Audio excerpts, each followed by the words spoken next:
Hello दोस्तों, आप सबको में से एक बार फिर से आप सबको इस वीडियो में मैं आपका स्वागत करता हूं। दोस्तों, ये वीडियो बहुत ही महत्वपूर्ण है आप सभी के लिए, खास करके उस व्यक्ति के लिए जो मांस खाता है, जो मांसाहारी है, और उसमें भी जो सुअर का मांस खाता है उसके लिए बहुत ही महत्वपूर्ण संदेश होने वाला है। अगर आप सुअर का मांस खाते हैं तो ये संदेश, ये वीडियो आप पूरा शुरू से अंत तक जरूर सुने। साथ आप ये वीडियो देखने के बाद आप सुअर का मांस खाना छोड़ भी देंगे। लेकिन मित्रों, सुअर के मांस जब आप खाते हैं तो वो आपके शरीर में जाकर के क्या करता है वो आप नहीं जानते हैं। इसीलिए सुअर के मांस क्यों नहीं खाना चाहिए, इस कारण को, इस वजह को आज मैं आपको बतलाने के लिए आया हूं। दोस्तों, अभी भी बहुत सारे मसीही लोग ऐसे हैं जो सुअर को अशुद्ध जानवर के रूप में मानते हैं, उसके मांस को नहीं खाते हैं।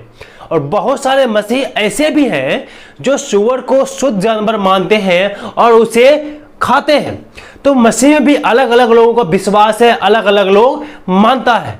लेकिन बाइबल इसके विषय में क्या कहता है वो पहले ही मैंने आपको सुअर के मांस खाने के ऊपर में बहुत सारे वीडियो बना के दे दिया हूं। ऊपर आई बटन में इसका लिंक दे दूंगा और इसी वीडियो के नीचे में भी वो वीडियो में दे दूंगा और उसका डिस्क्रिप्शन में लिंक भी दे दूंगा कि आप उन वीडियो को जाकर के देख लीजिएगा क्या सुअर का मांस हमें खाना चाहिए या नहीं खाना चाहिए। लेकिन मैं प्रियो बाइबल से एक वचन में पढ़ूंगा, उसके बाद मैं आपको बात करता हूं।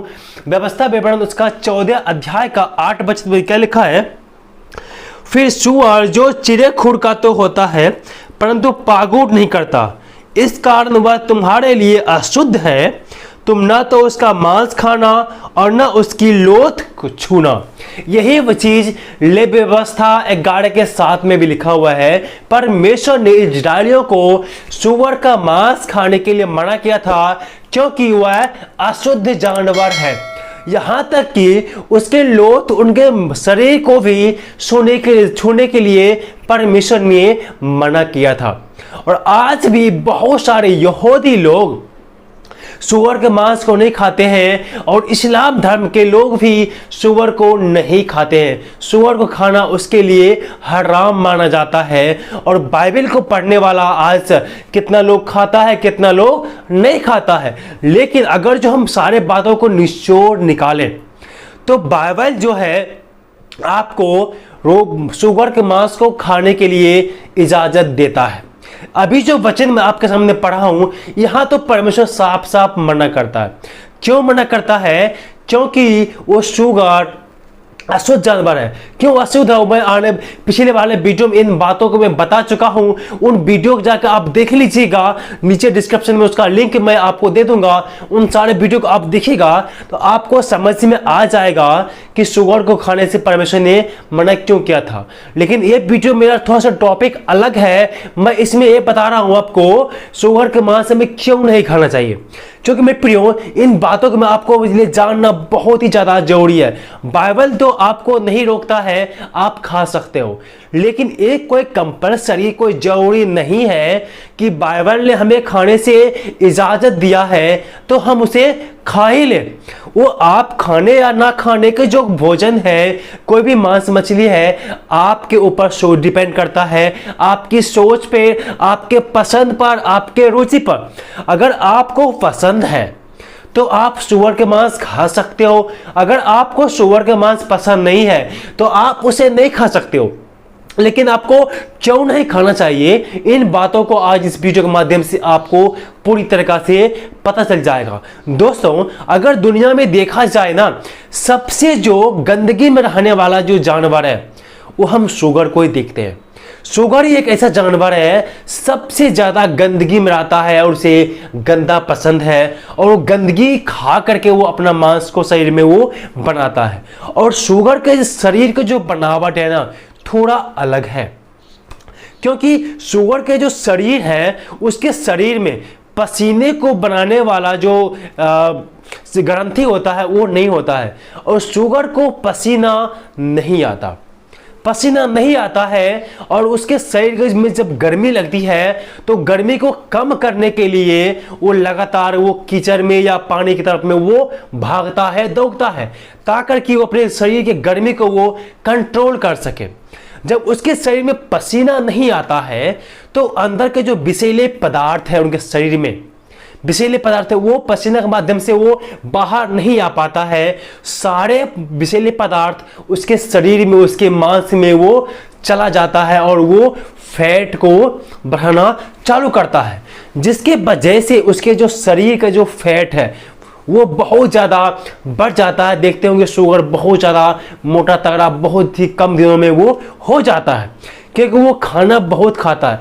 नॉर्मली इंसान को एक खाना को पचाने में, एक जानवर को भी खाना को पचाने में 12 घंटे तो कम से कम लगते हैं, 8 घंटे लगते हैं, लेकिन सुअर को अपने खाना को पचाने के लिए सिर्फ 4 घंटे लगते हैं। 4 घंटे लगते हैं, 4 घंटे वो खाने को पचा देता है। और जो बचा है वो जब वो लेटरिन करता है तो अपने लेटरिन भी वो खा लेता है, और वो गंदगी में रहने की वजह से उसके शरीर से वो पसीना ना निकलने की वजह से उसके शरीर जो है बहुत ज़्यादा विषैला हो जाता है। और जो जानवर को मारने वाले जहर होते हैं ना, वो जहर भी उनके शरीर में काम नहीं करता है, और उसके इसीलिए उसका शरीर बहुत ही ज़्यादा विषैला हो जाता है, और उसका सारा जो शरीर का जो गंदगी है वो उसके फैट इंक्लूड करता है, उसके मांस में वो चला जाता है। उसी कारण से उस सुअर का जो मांस है हमें वो नहीं खाना चाहिए। और दूसरा बात क्या है, उनके शरीर में बहुत सारी बैक्टीरिया आते हैं। सुअर के शरीर में बहुत सारे बैक्टीरिया होते हैं। किस लिए? वो बैक्टीरिया कहाँ से आते हैं? जब वो गंदगी को खाता है, गंदगी जब वो खाता है ना, वो तो पसीने के माध्यम से उसका शरीर का जो बैक्टीरिया है वो बाहर नहीं आ पाते हैं। सारा बैक्टीरिया उसके शरीर में चला जाता है और इनके मांस में चला जाता है, और वो फैट में वो इंक्लूड हो जाता है। वही सब बैक्टीरिया उसके फैट में वो जमा हो जाता है, जिसके कारण से उसमें जो मुख्य बैक्टीरिया है वह है पिंडवर्म। ये मैं देखिए फोटो लगा रहा हूं, ये पिंडवर्म है, ये भी एक तरह का बैक्टीरिया है। और ये है टैपवर्म, ये टैपवर्म है। और तीसरा बैक्टीरिया है ये हुकवर्म। ये 3 प्रकार के जो बैक्टीरिया है सुअर के मांस में, सुअर के शरीर में पाया जाता है। अगर जो इसमें वो पाया जाता है, अगर इसमें वो सुअर का मांस आप खा लिए, यहाँ जो देखिए टैपवर्म, ये जो बैक्टीरिया है ये हमेशा ये अंडा रिलीज करता है। अगर जो ये टैपवर्म जो बैक्टीरिया है ये सुअर के मांस के द्वारा अगर जो आपके शरीर के अंदर चला गया, वो आपके शरीर में वो अंडे को जब रिलीज करेगा ना, वो अगर जो आपके पेट में वो चला गया तो अंडे रिलीज करेगा। अगर जो उसका जो अंडे है आपके दिमाग तक अगर जो पहुंच गया तो आप जो है नहीं बचेंगे और आप मर जाएंगे। इसीलिए और सुअर के खाने में जो है, सुअर के मांस में बहुत सारा फैट होता है, और उस फैट को जब आप, फैट भरा मांस को जब आप खाते हैं तो आपके लीवर में जब वो जाता है ना, वो बहुत ज़्यादा मेहनत करना पड़ता है उसको पचाने के लिए, बहुत ज़्यादा मेहनत करने लगता है और ठीक से वो पचा नहीं पाता है, और वही आपके शरीर में फैट को वो जमा करता है, जिसकी जब फैट को बढ़ने से आपको क्या होगा, लीवर का खतरा होगा। लीवर काम करना भी कभी कभी छोड़ देता है, और कभी कभी आपका जो हृदय है, हार्ट अटैक को भी आने का डर होता है, ब्लड प्रेशर हो जाएगा आपको, कभी उल्टी आएगा, कभी पेट में दर्द होगा सुअर के मांस को खाने से। और शुगर में जो है एक तरह के और जो है सूक्ष्म कीटाणु पाया जाता है उसके मांस में। वो सूक्ष्म कीटाणु क्या नाम है? डायग्नोसिस से सूक्ष्म कीटाणु उसके शरीर में पाया जाता है। अगर वो सूक्ष्म कीटाणु को अगर जो नहीं मारा गया, अगर जो बहुत लोग सुअर के मांस को आधा पका आधा कच्चा खाते हैं, अगर जो वो अच्छी तरीका से सुअर के मांस नहीं पका गया है तो वो ट्रैक्नोसिस से जो सूक्ष्म कीटाणु है जब वो अच्छे तरीका से नहीं पकता है तो कीटाणु नहीं मरता है।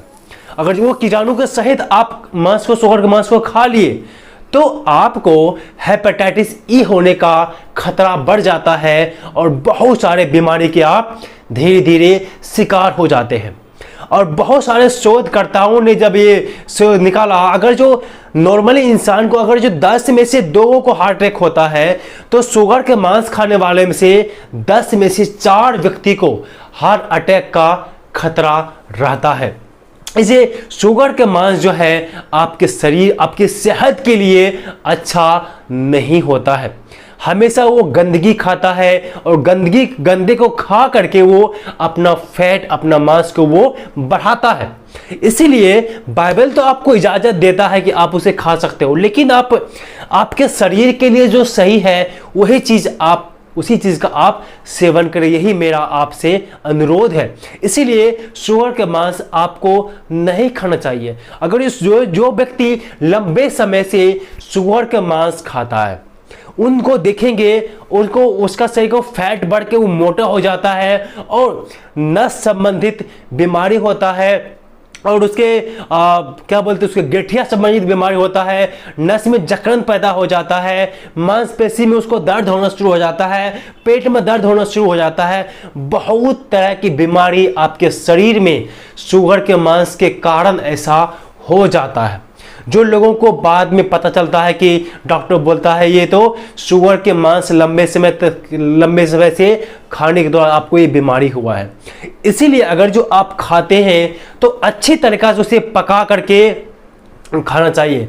मेरी मानो तो आप शुगर के मांस को आप नहीं खाओ तो बेहतर है। आपके शरीर के लिए वो अच्छा नहीं है, आपके स्वास्थ्य के लिए वो अच्छा नहीं है। इसीलिए आप जो है शुगर के मांस को नहीं खाना चाहिए, क्योंकि जब आप ऐसा खाते हैं तो आपके शरीर में कई तरह की बीमारी, कई तरह की परेशानी, बीमारी आप उस शुगर के मांस को लेकर के हो जाता है। इसीलिए शुगर के मांस आपको नहीं खाना चाहिए।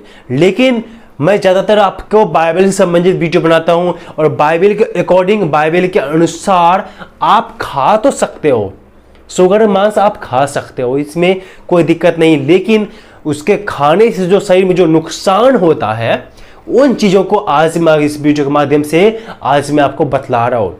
इसीलिए शुगर का मांस ना खाएं या बहुत कम सेवन करें, जो आपके शरीर के लिए अच्छा होगा। आपके शरीर के लिए, आपकी सेहत के लिए वो शुगर का मांस सेहतमंद और अच्छा नहीं है। इसी सब कारणों के वजह से आपको शुगर का मांस नहीं खाना चाहिए, जो ये सब मेरा मानना था। और मैंने भी देखा जो लोग लंबे समय से शुगर के मांस खाता है उसे लीवर संबंधित, हार्ट अटैक और नस संबंधित और शरीर को फुलाव और फैट बढ़ने के संबंधित बीमारी को पाया गया है। इसीलिए इन सारी बातों को, इन सारी चीज़ों से आप दूर रहें और सेहतमंद रहना चाहते हैं, स्वस्थ रहना चाहते हैं तो शुगर के मांस आप ना खाएं। अगर खाते हैं तो बहुत कम मात्रा में उसका आप सेवन करें, और जब सेवन भी करते हैं तो उसे अच्छा से पका करके आप खा सकते हैं। इसीलिए कितनों पका आप खा लीजिए, लेकिन उसका जो साइड इफेक्ट है वो आपको जरूर होगा। इसीलिए इस वीडियो के दौरान मैं उम्मीद करता हूं कि आज के बाद आप शुगर का मांस नहीं खाएंगे। अगर जो खाएंगे तो आप थोड़ा लिमिट में खाएंगे। मैं उम्मीद करता हूं कि वीडियो अगर आपको अच्छा लगा, अगर ये जानकारी आपको अच्छा लगा है तो हमारे चैनल को सब्सक्राइब कीजिए, वीडियो को लाइक करके इसे आप अपने दोस्तों में शेयर जरूर करें। परमेश्वर आप सबको आशीष दे। आमीन।